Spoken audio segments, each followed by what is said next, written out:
শ্রমিক আন্দোলনে নেতাদের ভাগ্য পরিবর্তন হলেও শ্রমিকদের হয়নি বলে মন্তব্য করেছেন জামায়াতের আমির ডাক্তার শফিকুর রহমান। বিকেলে জাতীয় মসজিদ বায়তুল মোকাররমের দক্ষিণ গেটে শ্রমিক কল্যাণ ফেডারেশন আয়োজিত সমাবেশে একথা বলেন তিনি। জামায়াতের আমির বলেন, বিদেশে থাকা বাংলাদেশি শ্রমিকদের স্বার্থ রক্ষা করতে না পারলে সেই দূতাবাসগুলো বন্ধ করে দেওয়া উচিত। নেতানেত্রীর কপালের পরিবর্তন হলেও সাধারণ শ্রমিকদের ভাইদের কোনো পরিবর্তন হয়নি।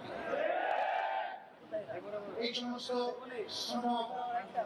শ্রমিক সমাবেশে বিভিন্ন দেশে সরকারি বিরোধী দল, বিভিন্ন পর্যায়ের রাজনৈতিক নেতৃবৃন্দ হাজির হন, বক্তব্য আশ্বস্ত করে যে আমরা আপনাদের জন্য এই করবো, ওই করবো, আপনাদের আর কোন দুঃখ দুর্দশা থাকবে না।